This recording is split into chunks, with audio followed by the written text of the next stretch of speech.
નમસ્કાર, આપ જોઈ રહ્યા છો જેકેએસ ન્યૂઝ ગુજરાતી. વાત કરતો માળિયાડીના સર્વ સમાજ દ્વારા ઉત્સાહભેર અષાઢી બીજની ઉજવણી કરાઈ હતી. સમગ્ર વાત કરતો માળિયાડીના અષાઢી બીજ નિમિત્તે કોળી સમાજ દ્વારા રામદેવ પીર મહારાજની શોભાયાત્રા અલગ અલગ વિસ્તારોમાંથી માળિયાડીના પોલીસ પરિવાર દ્વારા ચુસ્ત બંદોબસ્ત વચ્ચે અબીલ ગુલાલના છોડ સાથે વાતે ગાતે ભાઈઓ બહેનો ઝૂમી ઉઠ્યા હતા અને શોભાયાત્રા શહેરના મુખ્ય માર્ગો પર નીકળી. ત્યાં શોભાયાત્રા રામદેવ પીર મહારાજના મંદિરે પહોંચી મંદિર પર ધ્વજારોહણ કરી રામાપીર મહારાજની આરતી કરી ધર્મપ્રેમી જનતાએ નિવેદ ધરી ભાઈઓ બહેનો મોટી સંખ્યામાં પ્રસાદીનો લાહવો લીધો હતો. જેકેએસ ન્યૂઝ ગુજરાતી સાથે પ્રતાપ સિસોદિયા, માળિયા હાટીના.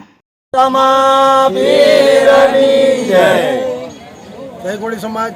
આજરોજ વર્ષોથી ચાલી આવતી પ્રથા પ્રમાણે અષાઢી બીજ નિમિત્તે માળિયા કોળી સમાજ દ્વારા ભવ્ય રામદેવ પીર યાત્રાનું ભવ્ય આયોજન કરવામાં આવેલું, જે યાત્રામાં તમામ આગેવાનો, વડીલો અને તમામ ધર્મપ્રેમી જનતા જોડાયેલ. આ રથયાત્રા માળિયા જસાપરા ખાતેથી નીકળેલ અને માળિયા નગર થઈ ચોક તેમજ મેન બજાર થઈ નદી કાંઠે આવેલ જૂના રામાપીર મંદિરે પૂર્ણ થયેલ છે. તેમજ આ રથયાત્રા નિમિત્તે સાંજે બ્રહ્મ સમાજ ખાતે જ્ઞાતિનો ભવ્ય સમૂહ ભોજન છે, તેમજ રાત્રે રામદેવ પીર મંદિરનો પાઠોત્સવ પણ રાખવામાં આવેલ છે, જેમાં પણ તમામ ધર્મપ્રેમી જનતાને પધારવા અમારું ભાવભર્યું આમંત્રણ. ખુશાલી ઉગાભાઈ.